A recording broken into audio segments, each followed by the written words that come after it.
Everyone, welcome back to In Depth with Academia. I'm Richard Price, CEO of academia.edu, and I'm honestly thrilled that you're joining me again for another intriguing look at research.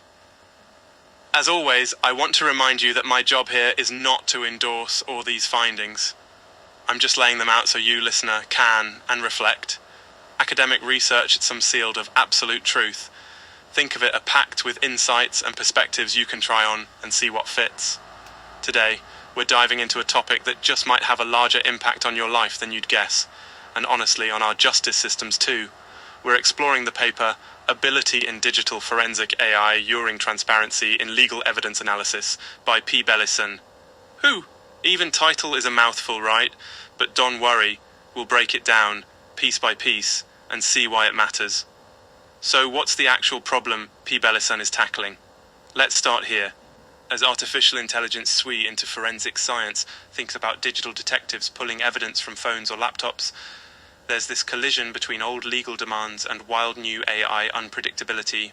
In other words, the way we always required evidence to be clear, able, and explainable clashing with the fact that AI is sort of a mysterious black box. Experts can't always say exactly why. AI came to a specific conclusion. And we're talking about a court case, that's kind of terrifying, right?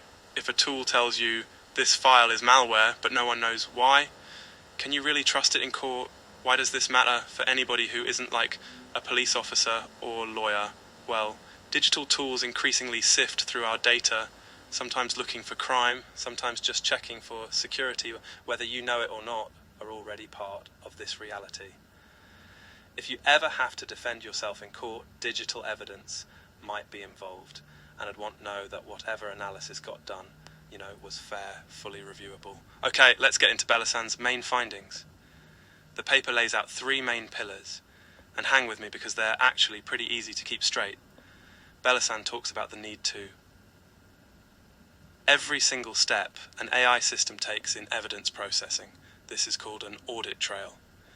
Think of it like a super strict custody for evidence, but now it has to log, tweak every software update, every button press and setting, basically everything so nothing sneaks through. This is really so later on lawyers, judges, even you, could check, hey, what exactly happened to this particular piece of evidence? Bellison's second pillar is about explaining. AI's logic, methods here range attempting to build explainability in from the start, with, yes, simpler models, to using clever add-ons like SHAP or Lime, which act kind of like interpreters that can try and explain what complicated models just did. ROFs, though, those explanation tools themselves can be complicated, and they sometimes aren't completely reliable for every case, so no panacea yet. The third pillar, securing these forensic AI tools against sabotage. AI makes mistakes, but so do bad actors.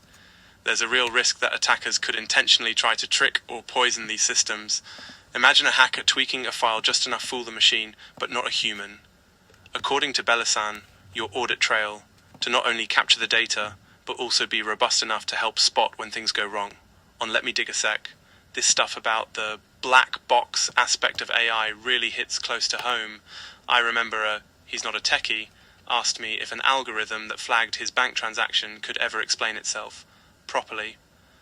I didn't really have a good answer because sometimes, honestly, neither do the algorithm's creators. So's just in forensics. AI explainability pops up everywhere from finance to healthcare. Let's jump back in the methods Bellison discusses, especially like model snapshots. Basically saving frozen versions of what the AI knew at the time it did its work, plus all its settings. Sound kind of technical. But the upshot for you, the listener, is this. The more careful the process, the more likely a case using digital AI-generated evidence will be fair. If a screw-up happens or fishy goes on those records, should able to reveal it and make it right. Bellison discusses how current commercial software doesn't always share internals, so there's tension between keeping business secrets and protecting people's legal rights. Practical challenges, you bet. These audit methods can be super demanding on computer. Plus, sometimes explainability is sacrificed for accuracy, or vice versa. So, as with all research, everything's a trade-off. That theme keeps coming up in academia, doesn't it? Bellison's final point is a big one.